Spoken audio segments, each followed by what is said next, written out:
16 दिसंबर 2012 दिल्ली की ठंडी रात। एक चलती हुई बस और उसके अंदर घटा वो हादसा जिसने पूरे देश की आत्मा को हिला दिया।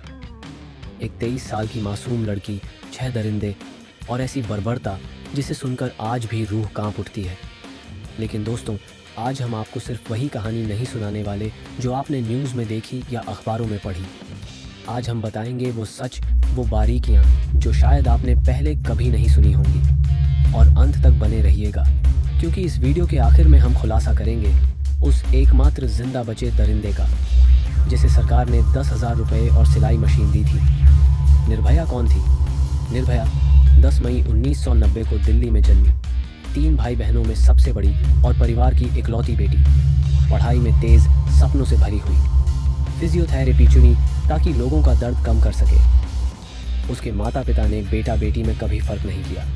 निर्भया का सपना था डॉक्टरी करके अपने परिवार का नाम रोशन करना, लेकिन किस्मत ने उसके जीवन को एक ऐसे मोड़ पर रोक दिया जहां से पूरी दुनिया की लड़ाई शुरू हो गई। घटना की रात 16 दिसंबर 2012 रात के करीब 9 बजे निर्भया अपने दोस्त अवनींद्र प्रताप पांडे के साथ फिल्म देखने साकेत के पीवीआर मॉल पहुंची। तलाश का शो हाउसफुल था तो दोनों ने लाइफ ऑफ पाई देखने का फैसला किया। फिल्म खत्म हुई, ठंडी रात, सड़कों पर सन्नाटा और दोनों घर जाने के लिए ऑटो ढूंढने लगे, लेकिन ऑटो वाले मनमाना किराया मांग रहे थे। आखिरकार एक ऑटो वाले ने उन्हें मुनिरका बस स्टैंड तक छोड़ दिया। वहीं से उन्होंने सोचा बस लेकर द्वारका जाएंगे, और यहीं उनकी ज़िंदगी की सबसे बड़ी गलती हुई। करीब 9:30 एक सफ़ेद बस आई, काले शीशे, अंदर पहले से बैठे कुछ लोग। बस से एक आदमी चिल्लाया, कहाँ जाना है? अवनींद्र ने जवाब दिया, द्वारका। बस वाले ने कहा, हम भी वहीं जा रहे हैं, बैठ जाइए। निर्भया और उसका दोस्त उस बस में चढ़ गए और बस का दरवाज़ा बंद हो गया। अंदर क्या हुआ? शुरुआत में सब सामान्य लगा। 3 आदमी सवारी बनकर बैठे थे, लेकिन असलियत वो सब ड्राइवर राम सिंह के साथी थे। कुछ देर बाद ड्राइवर ने बस का रूट बदल दिया। अवनींद्र ने सवाल किया, ये बस गलत दिशा में क्यों जा रही है? जवाब में बदतमीजी मिली। फिर अचानक लोहे की रॉड से उसके सिर पर वार किया गया। वो गिर पड़ा, बेहोश हो गया। इसके बाद निर्भया को पीछे खींच कर ले जाया गया, और जो हुआ उसे शब्दों में बयान करना मुश्किल है। करीब 2.5 घंटे तक 6 दरिंदों ने बारी बारी से उसकी आत्मा को छलनी किया।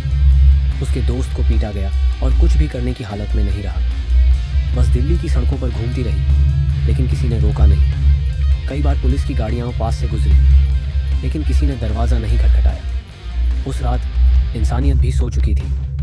सड़क पर फेंक दिया गया। जब दरिंदों का मन भर गया तो उन्होंने दोनों को चलती बस से बाहर फेंक दिया। रात 11 बजे का समय था।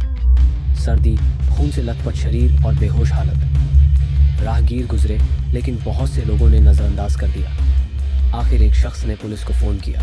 दोनों को सफदरजंग अस्पताल ले जाया गया।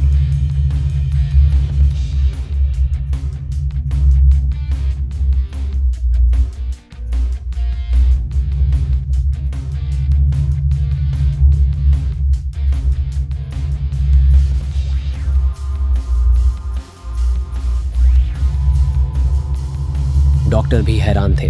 शरीर अंदर से चूर चूर था। निर्भया की आंतें बाहर निकल चुकी थीं।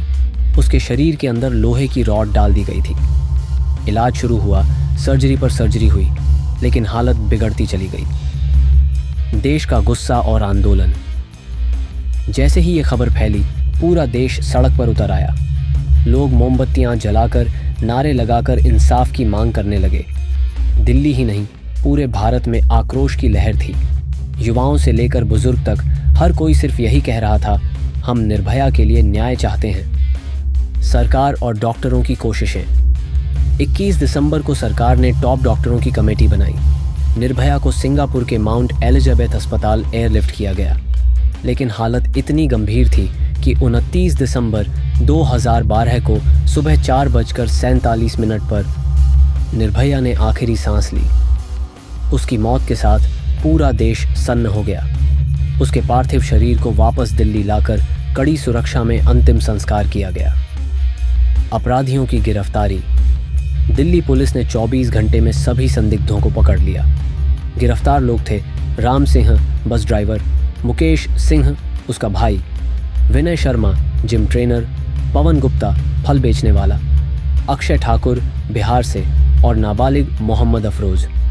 राम सिंह ने तिहाड़ जेल में 2013 में आत्महत्या कर ली। बाकी चारों को कोर्ट ने 2013 में ही फांसी की सज़ा सुनाई। 2017 में सुप्रीम कोर्ट ने भी इसे बरकरार रखा। उनकी दया याचिका राष्ट्रपति ने भी खारिज कर दी। आखिरकार 20 मार्च 2020 की सुबह 5 बजे तिहाड़ जेल में चारों दोषियों को फांसी दे दी गई और 7 साल बाद निर्भया को इंसाफ मिला। लेकिन एक दरिंदा आज भी जिंदा है। दोस्तों, इस केस का सबसे बड़ा सवाल भी यही है, उस नाबालिग दरिंदे का क्या हुआ जो उस समय सिर्फ 17 साल का था। कानून के मुताबिक उसे सिर्फ 3 साल की सज़ा मिली। 2016 में उसे रिहा कर दिया गया। खबरों के मुताबिक रिहाई के बाद सरकार ने उसे 10,000 रुपये और सिलाई मशीन भी दी ताकि वो नई जिंदगी शुरू कर सके।